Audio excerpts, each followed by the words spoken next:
This channel does not promote any violent, harmful, or illegal activities. All content provided by this channel is meant for an educational purpose only.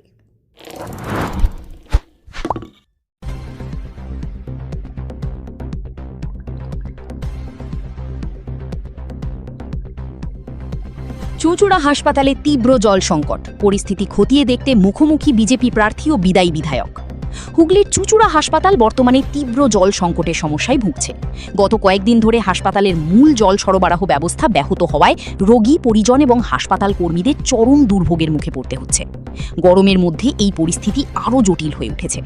হাসপাতালের বিভিন্ন গুরুত্বপূর্ণ পরিষেবা চালাতে পর্যাপ্ত জলের প্রয়োজন হলেও বর্তমানে সেই চাহিদা পূরণ করা সম্ভব হচ্ছে না। হাসপাতাল সূত্রে জানা গিয়েছে, কয়েকদিন আগে জল তোলার পাম্প বিকল হয়ে পড়ে। বিষয়টি দ্রুত পূর্ত দপ্তরকে জানানো হয়। মেরামতির কাজ শুরু হলেও এখনও পর্যন্ত পাম্প পুরোপুরি কার্যকর হয়নি। ফলে হাসপাতালের একাধিক বিভাগে জলের ঘাটতি দেখা দিয়েছে। পানীয় জল, শৌচাগার ব্যবহার, ডায়ালিসিস পরিষেবা এবং অপারেশন থিয়েটারের মতো গুরুত্বপূর্ণ ক্ষেত্রেও সমস্যার সৃষ্টি হয়েছে। এই পরিস্থিতিতে রোগীদের পরিবার বারবার হাসপাতাল কর্তৃপক্ষের কাছে অভিযোগ জানাচ্ছেন। অনেকে দীর্ঘক্ষণ জল না পাওয়ায় ক্ষোভ প্রকাশ করেছেন। পরিস্থিতি সামাল দিতে হুগলি চুঁচুড়া পুরসভার পক্ষ থেকে অস্থায়ীভাবে জলবাহী ট্যাঙ্ক পাঠানো হয়েছে। তবে সেই জল সরবরাহ হাসপাতালের প্রয়োজনের তুলনায় যথেষ্ট নয় বলে অভিযোগ। ঘটনার খবর পেয়ে রাজনৈতিক মহলের প্রতিনিধিরাও হাসপাতালে পৌঁছান। বিজেপি প্রার্থী সুবীর নাগ হাসপাতালের অবস্থা দেখে উদ্বেগ প্রকাশ করেন। তার মতে, প্রচণ্ড গরমে রোগী ও তাঁদের পরিবারের জন্য এই পরিস্থিতি অত্যন্ত কষ্টকর। অন্যদিকে বিদায়ী বিধায়ক অসিত মজুমদার জানান, সমস্যা সমাধানের চেষ্টা চলছে এবং দ্রুত পরিস্থিতি স্বাভাবিক করার উদ্যোগ নেওয়া হয়েছে। হাসপাতালের সুপার অমিতাভ মণ্ডল বলেন, পাম্প মেরামতির কাজ এখনও সম্পূর্ণ সফল হয়নি। তিনি বিষয়টি প্রশাসনের উচ্চ পর্যায়েও জানিয়েছেন। তাঁর সতর্কবার্তা, জল সরবরাহ স্বাভাবিক না হলে হাসপাতালের পরিষেবা মারাত্মকভাবে ব্যাহত হতে পারে।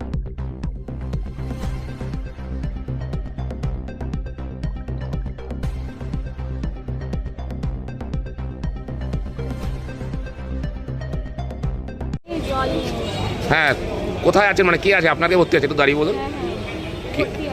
কে? কবে থেকে জল নেই? আজকে 2 দিন হয়ে গেল জল নেই। তাই অসম্ভব গরমে তো সমস্যা হচ্ছে। প্রচুর কি হচ্ছে?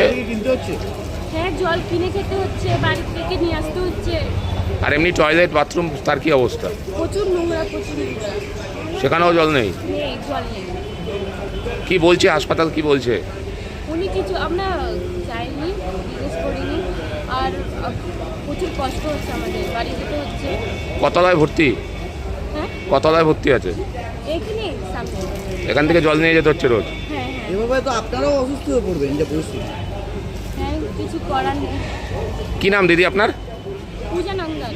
পূজা নন্দন। হ্যাঁ। কোথা থেকে এসছেন? ব্যান্ডেল? হ্যাঁ, ব্যান্ডেল থেকে। আমাদের এই সিসিবিটা হচ্ছিল, সিসিবিটা বোরিং করতে গিয়ে আমাদের যে পিএইচি যে জলটা কানেকশন থাকে, সেই কানেকশনটা ওরা ডিস্টার্ব করে ফেলে।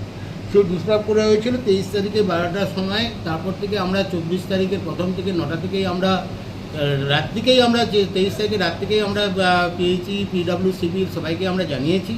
এবং সঙ্গে সঙ্গে আমরা 23-24 তারিখের প্রথম দিন থেকেই 9টা থেকেই আমরা মনিটরিং করছি। এই হচ্ছে ওরা ছোট পাইপ জয়েন করছে, সেগুলি এটা টেকনিক্যাল ব্যাপার। ওরা জল করে, আমি বারবার বলছি আমার আলটিমেটলি জলটা সাপ্লাই উপরে হতে হবে। আমরা পিএইচি আমরা সঙ্গে সঙ্গে এই অসুবিধাটা জানার জন্য আমরা মিউনিসিপ্যালিটিকে জানিয়েছিল। মিউনিসিপ্যালিটি তাদের জলের ট্যাঙ্ক দিয়ে মোটামুটি সাপ্লাই দিয়ে কিছুটা আমাদের সুবিধা করেছে।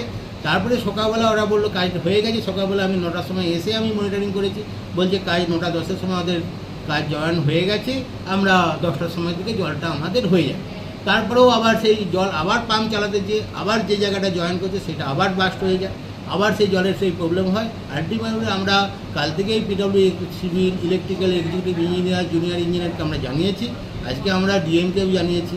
আজকে চিঠি করেছি এইমাত্র যে এই রকম হলে আমাদের পরিষেবাটা পুরোটাই জিওবার্ডাইজ হয়ে যাবে।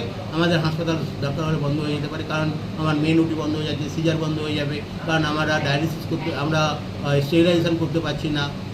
পেশেন্টের ডে টু ডে কাজের যে অ্যাক্টিভিটিস সেটা তো থাকবেই, তাদেরও অসুবিধা হচ্ছে। আমাদের যারা স্টাফেরা যারা রেগুলার বেসিসে কাজ করে তাদেরও যে অসুবিধাটা সেটাও ফেস করছে। আমরা পিডব্লিউসিবি, ইলেকট্রিক্যাল এবং পিএইচিকে জানিয়েছি, তারা এই কাজটা সম্পূর্ণভাবে কাজটা করে উঠতে পারেনি। না হওয়ার জন্য এই একটা সমস্যা হয়েছে। আমরা ডিএমকেও জানিয়েছি, সিএমএসকেও জানিয়েছি, চিঠি আকারে জানিয়েছি। আশা করছি এটা খুব তাড়াতাড়ি এটা সলভ হয়ে যাবে। আমরা খুব উদ্বিগ্নের মধ্যে আছি। আচ্ছা ওটি বা ডায়ালিসিসের ক্ষেত্রে দেখা যায় যে প্রচুর জল লাগে, সেটা কিভাবে চলছে? ওইটাই তো অসুবিধা হচ্ছে, বলে দিলাম তো। মানে জল কি শুধু ওই পুরসভার জল দিয়েই চলছে? পুরসভার ডে টু ডে কাজ হচ্ছে, এটা তো আর ডায়ালিসিস এটা তো হবে না। তাদের কি যা কিছু ডায়ালিসিস আর এখনো, কিছু বলবো না, যা কিছু ডায়ালিসিস কি চলছে এখনো না বন্ধ হয়ে গেছে জলের অভাবে? যা কিছু বলবো আমরা সিমোজকে বলছি, আপনি সিমোজের সঙ্গে কথা বলুন। না ডায়ালিসিস কি চলছে না বন্ধ হয়ে গেছে? যা কিছু বলার সিমোজকে বলে দিচ্ছি, আপনার সিমোজের সঙ্গে কথা বলুন। বাইরের যে কলগুলো রয়েছে এর আগে বসানো হয়েছিল সেগুলো তো বন্ধ, মানে আরে পুরো জলটাই উপরে, জল না থাকলে ট্যাঙ্কে জল না বাইরের যে ট্যাঙ্কগুলো, বাইরে কিছু পানীয় জলের ব্যবস্থা করা হয়েছিল এর আগে সাংসদ কোটার টাকায়, সেটাও তো বন্ধ হয়ে রয়েছে। জল উপরে জল না থাকলে জলটা আসবে কি করে? জলটা তো উপরেই উঠছে না, সেটাই তো জল, যেটা পাইপটা জলটা দিয়ে উপরে উঠবে সেই জলটাই তো মানে সেই পাইপটাই ডিস্টার্ব হয়ে গেছে সিসিবি তৈরি করতে। লাস্ট ফোন করলেন পিডব্লিউডি কি বললো? বিরল ওরা চেষ্টা করছে, ওদের লোক এসেছে, কাজ হচ্ছে দেখতেই পাচ্ছেন, ওরা ভিডিও পাঠাচ্ছে, কাজ হচ্ছে, এই তো দেখতেই পাচ্ছেন কাজ হচ্ছে, এদের লোকজন এসেছে, সব কিছুই হচ্ছে। দেখুন, মানুষের শরীরও তো খারাপ হয়। একটা পাম্পের অসুবিধা হচ্ছে, জল নেই, এ কথা ঠিক নয়। পর্যাপ্ত পরিমাণ জল নেই। আমরা দ্রুততার সাথে চেষ্টা করছি। সরকার, স্বাস্থ্য দপ্তর এবং সুপারের সাথে কথাও বলা হচ্ছে যাতে দ্রুত সমাধান হয়। মানুষের এই যে হসপিটালে জলের সুব্যবস্থা ছিল, এটাও এই সরকারের কথা, বামফ্রন্ট করে যায়নি।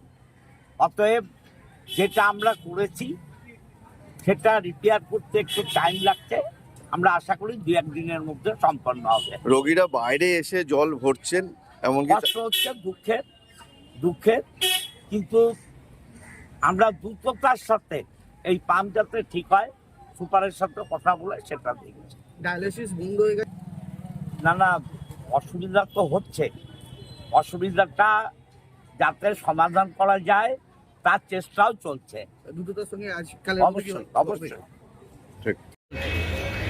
দেখুন, দুর্ভাগ্যজনকভাবে আমি জানতে পারি যে হসপিটালের জলের ব্যবস্থা পুরো ভেঙে পড়েছে। আমরা হঠাৎ করে এটা জানতে পারি, জানার পরই আমি এখানে ছুটে এসে জানলাম গত পরশুদিন রাত থেকে গতকালও এই অচল অবস্থা ছিল। কিন্তু আশ্চর্য লাগছে যে পৌর প্রশাসন 2টো ট্যাঙ্ক পাঠিয়ে এখানে দায়সারা করে দিয়েছে। আজকে 650 বেডের হসপিটাল, এখানে বাথরুম চালাতে হবে, এখানে ডায়ালিসিস চলতে হবে, সিসিইউতে জল নেই, মানে ভয়াবহ পরিস্থিতি। সুপার সাহেব বললেন যে যদি এরকম চলতে থাকে আমার হসপিটাল বন্ধ করতে হবে।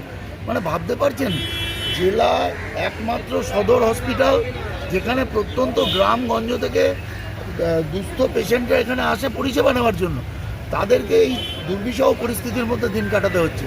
এটা আমাদের কাছে অত্যন্ত চিন্তার বিষয়। তাই সেই উদ্বেগ নিয়েই এখানে এসেছি। সুপার সাহেবকে বললাম প্রশাসনের সাথে কথা বলে যাতে বড় ট্যাঙ্ক এনে পাম্পে করে জলটা ওপরে লোড করা হয় ট্যাঙ্কে, সেই ব্যবস্থা করতে। এবার ওনাদের কতক্ষণে ঘুম ভাঙবে এটা ওনারা বলতে পারবেন। সাধারণত ধরুন 3 তলাতেও পেশেন্ট আছে, তাদের কোনো জল ব্যবহার করতে হলে বা লাগলে নিচে এসে নিতে হচ্ছে। এটা তো অত্যন্ত দুর্ভাগ্যজনক। মানে এখানে পেশেন্ট ভর্তি হয় সুস্থ হওয়ার জন্য, পরিস্থিতি যা চলছে, সরকারের বেড আছে তো ডাক্তার নেই, নার্স আছে তো সেখানে কুকুর ছাগল বেড়াল ঘোরাফেরা করছে। এরকম একটা পরিস্থিতিতে স্বাস্থ্য ব্যবস্থা পুরো ভেঙে পড়েছে। কিন্তু আমাদের সরকারের কোনো সদার্থক পদক্ষেপ নেই। তারা হয়তো এখনও সরকার পক্ষ জানেই না যে এরকম একটা ঘটনা ঘটেছে, কারণ তারা মানুষকে নিয়ে চিন্তিত নয়, তারা সরকারে কিভাবে থাকবে এটাই তাদের চিন্তা, তাদের ভোট নিয়ে চিন্তা। মানুষ এখানে এই পরিস্থিতিতে পড়ে আছে, এটার জন্য তাদের কোনো দায় নেই, তাদের কোনো দায়িত্ব নেই, তাই জন্য তারা এখানে ছুটে আসতে পারেনি। হসপিটালের সামনেই একটা ঠান্ডা পানীয় জলের মেশিন বসানো ছিল সাংসদ তহবিল থেকে, কিন্তু সেটাও খারাপ এই গরমের মধ্যে। দেখুন, এরা যা যা লাগিয়েছে, আপনি মানে শহরের উন্নয়ন বলতে ওই 4টে লাইট লাগানো হয়েছে চারদিকে, ওই লাইটগুলো কিছুদিন বাদেই তার থেকে হয়তো শুধু দেখা যায় ওপরটা জ্বলছে, নিচ অব্দি আলো পৌঁছায় না। হাইমাস লাইট লাগিয়েছে, মানে যেখানে যেখানে যা যা করলে কিছু কাটমানি পাওয়া যাবে সেগুলোই করা হয়েছে। তার রক্ষণাবেক্ষণের কোনো দায়িত্ব এই সরকার নিচ্ছে না। তারা কিছু করছে, সেটা করেই খালাস। যেমন বড় বড় বিল্ডিং তৈরি হয়েছে, সুপার স্পেশালিটি হসপিটাল হয়েছে, সেখানে একটাও ডাক্তার নেই। ডাক্তার ছাড়া হসপিটাল চলবে কী করে? আজকে এই তো পরিস্থিতি পশ্চিমবঙ্গে, স্বাস্থ্য ব্যবস্থা পুরো ভেঙে পড়েছে। সরকারের উচিত এদিকে নজর দেওয়া। হাতে আর মাত্র কয়েকটা দিন, সেহেতু প্রচারে চরম ব্যস্ত সমস্ত রাজনৈতিক দলের প্রার্থীরা, কিন্তু আপনি এখানে হঠাৎ ছুটে দেখুন আসলেন। ব্যস্ততা এ তো থাকবেই, সেটাও তো ব্যস্ততা কিসের জন্য? মানুষের কাছে পৌঁছানোর জন্য। আর মানুষরাই যদি বিপদে থাকে, সেখানে যদি আমার কোনো ভূমিকা না থাকে, আমি যদি একবারে ছুটে সেই মানুষগুলোর পাশে এসে না দাঁড়াই, তাহলে মানুষ আমার ওপর ভরসা রাখবে কী করে? এটা আমার দায়িত্ব, তাই আমি এখানে ছুটে এসেছি। আপনার কি প্রচারে ছিলেন? হ্যাঁ, আমি প্রচারে ছিলাম। প্রচার থেকে যখন শুনলাম এরকম অবস্থা, আমি এখানে ছুটে এলাম। এটাই সবার আগে প্রায়োরিটি ছিল মনে হয়। অবশ্যই মানুষের সমস্যা যদি আমার কাছে প্রায়োরিটি না হয়, তাহলে আমার কাছে কি প্রায়োরিটি হবে? লোকের বাড়ি বিয়ে বাড়ি খেতে যাওয়া আর অন্নপ্রাশন বাড়ি খেতে যাওয়া, এটা তো প্রায়োরিটি হতে পারে না। মানুষের সমস্যাটাই আমার কাছে প্রথম priority.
Enjoy a weekend at Vedam, the paradise of peace. A home away from home.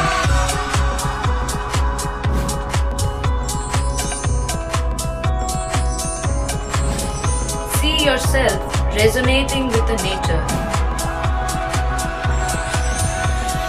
Vedam welcomes you to create your best memories.